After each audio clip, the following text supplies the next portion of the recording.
Magandang gabi po ulit sa inyong lahat, mga kapatid.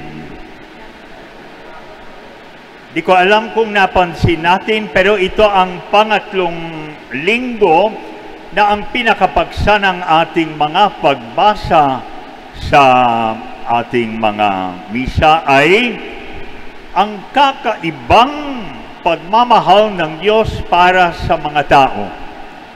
Ang kanyang natatanging pagmamalasakit para sa lahat. Ngayon po nadinig natin ang isa na naman talinghaga ni Jesus. Batid po natin, kinukuha niya yung mga talinghaga mula sa pang-araw-araw na buhay ng mga tao noon sa Israel. Ito pong nadinig natin ay nagaganap sa panahon ng pag-aani ng mga ubas. Napakadaming mga ubasan nasa Israel. At yung panahon ng pagpipitas ng mga ubas ay napakaiksi. Kaya't kailangan ng napakaraming mga manggagawa na pupunta sa mga ubasan para magpitas ng mga ubas. At nadinig natin yung storya ng may-ari ng ubasan. Pumupunta siya sa liwasang bayan, sabihin na natin sa plaza. Ang plaza po noon ay maikukumpara natin sa ating mga placement bureau sa ating panahon. Doon po, nagtitipon-tipon ang lahat ng mga tinatawag na arawan. Yung mga tao na walang pirmeng trabaho, pero araw-araw ay naghahanap ng kikitain. So, pumupunta po sila sa plaza at naghahantay sila hanggat may uupa sa kanila. Itong mga tao po ang nanggagaling sa hanay ng pinakamahirap na tao. Alam din natin ito sa ating sariling panahon. Yung mga tao na kapag walang trabaho sa isang araw, ay walang kinikita at ang ibig sabihin nito ay gutom para sa buong pamilya. Yung may-ari ng ubasan pumupunta sa plaza umagang-umaga pa lamang at nagdadala ng kaniyang mga natatagpuan doon para magtrabaho na. Bumabalik daw siya alas 9 ng umaga. Sa bandang tanghali at alas 3 ng hapon. At kadang pumupunta niya doon ay nakakakita pa rin ng ibang mga gustong gumawa, gustong magtrabaho. Sa bandang huli, alas 5 ng hapon, bumabalik pa rin siya dahil bagamat tapos na ang oras ng trabaho alas 6, yung mga gusto pang magtrabaho ng isang oras lamang ay malaking tulong pa rin para sa may-ari. Kung napapansin natin,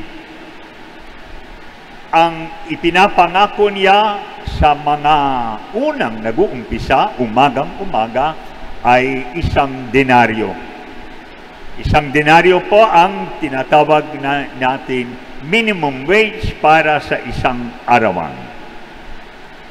Kaya't pagdating ng oras na ibibigay sa kanila yung kanilang sweldo, ang laki ng gulat ng mga pumasok sa umaga nung nakita nila na pati yung mga pumasok alas 5 ng hapon ay nakakatanggap din ng isang denaryo.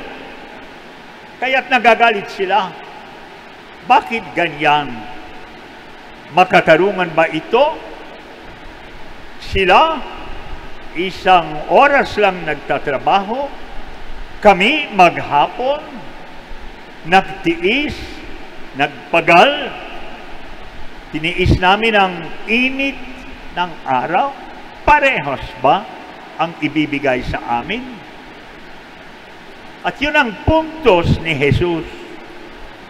Yung may-ari ng ubasan, na siyempre ay sagisag ng Diyos, ang pinakamahalaga para sa Kanya ay ang Kanyang pagmamalasakit para sa lahat ng mga tumulong sa Kanyang ubasan. Hindi mahalaga kung anong oras sila nag-umpisa, basta tumulong sila. Si San Mateo, sinusulat niya ang Kanyang ebanghelyo mga 50 taon pagkatapos ng muling pagkabuhay ni Jesus. Ang gustong iparating ni San Mateo ay sa kanyang komunidad ng mga Hudyo, hindi mahalaga kung ikaw ay nakakilala kay Jesus noong buhay pa siya. Hindi mahalaga kung ikaw ay ngayon pa lamang nakiisa sa Kristiyanong komunidad. At hindi rin mahalaga kung ikaw ay pagano. Ang mahalaga ay handa kang tumugon sa paanyaya ng Diyos sa buhay mo. Baka napansin din natin o nagtataka tayo, yung alas 5 ng hapon, bagamat nagtatanong siya, bakit kayo nandito pa? Eh sabi nila, wala kasing kumuha sa amin. Hindi niya binubusisi yung mga dahilan. Maari walang kumuha sa kanila dahil kilala sila mga tamad. O kilala silang mga basagulero. O kilala silang mga taong hindi mapaniwalaan. Hindi importante para sa may-ari ng ubasan. Basta't gusto nila sumama, tinatanggap pa rin niya. Binibigyan sila ng pagkakataon tumulong kahit sino sila.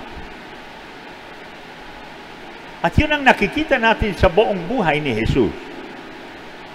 Na kahit kailan hindi siya humahatol sa mga tao. Wala siyang tinataboy. Umpisa sa kaniyang mga alagad, karamihan mga simpleng mangingisda, walang napag-aralan. Yung isa, si Mateo mismo na sumulat nitong storya. Sino si Mateo? Ipinagdiriwang natin yung kaniyang kapistahan noong Huwebes na karaan. Si Mateo ay maniningil ng buwis na tinuturing traidor ng bayan. Nakikiisa sa emperador ng Roma, kinasusuklaman ng tao. Ginawang alagad ni Jesus. So walang binubukod si Jesus. Iniligtas niya yung babaeng nakikiapid mula sa kamay ng mga Pariseo na handa na magbato hanggat mamatay yung babae. Dahil yun naman ay nasa batas. Hinihipon niya yung mga ketongin na kinadidirian ng mga tao na iniiwasan ng lahat. Para kay Jesus, hindi mahalaga yun. Kaya't nadinig natin sa unang pagbasa mula kay Propeta Isaías, ang wika ng Panginoon, ang aking isipan ay hindi ninyo isipan. Magkaiba ang ating daan. Ang daan at isip ko ay hindi maaabot ng inyong akala. Si Jesus hindi nakatali sa mga batas, sa mga hatol, sa mga hindi matuwid na opinyon at yung tinatawag natin mga prejudice. Sanay tayo sa komunidad natin sa paghatol sa mga prejudice, sa kung ano-ano ang sinasabi natin. Hindi pwede kay Jesus yun. Isa lang ang daan ng Diyos, ang daan ng pag-ibig. Pag-ibig na nagbibigay buhay sa mga tao, na nagbibigay ng mga bagong pagkakataon sa mga tao, na nagbibigay ng lakas loob. Lahat ng mga tao na handang gumawa, handang tumugon sa paanyaya ng Diyos, ay binibigyan niya ng pagkakataon. Ayun ang puntos ni Papa Francisco sa kaniyang aklat na fratelli tutti, lahat ay magkakapatid. Kaysa sa Kristiyano ka, kaysa sa Buddhist ka, Muslim ka, o sino ka man, handa ka ba na gumawa para matupad ang pangarap ng Diyos para sa mundo? Kaya't sa ating mga Kristiyanong sambayanan, tingnan natin ang ating mga parokya. Kinakailangan din ng napakaraming mga tao katulad ng sa Ubasan. Yung mga may edad na marami ng karanasan sa buhay at yung mga kabataan na maraming mga bagong ideya. Yung mga taong nakapag-aral, yung mga taong hindi nakapag-aral. Yung mga may kaya, yung mga nanggagaling sa tinatawag natin laylayang sa lipunan. Yung masipag gumawa, aksyon agad. At yung mga taong tahimik na dumadalangin. Sa araw na ito, araw ng mga migrante, ng mga manlalayag, kasama din sila. Ang nobena natin ay para sa mga church workers ng ating diocese. Sila rin. So, hindi natin dapat ikumpara ang ating sarili sa iba. Sa ating paglilingkod, hindi natin dapat bilangin ang oras ng paglilingkod, hindi natin dapat tignan ang uri ng paglilingkod, basta't kusang loob ang ating paglilingkod. Hindi rin dapat tanungin, may kikitain ba ako diyan? Kundi ang tunay na tanong ay, may maitutulong ba ako?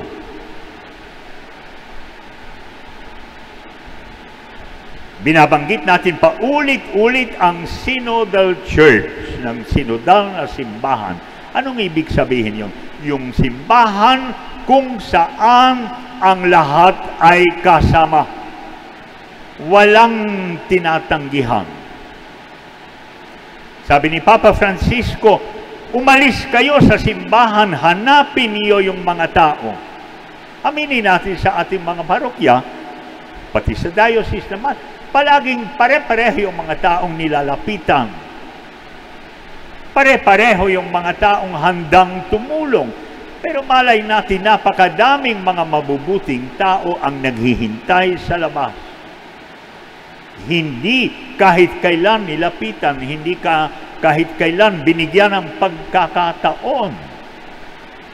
Malay natin, gustong-gusto nilang tumulong.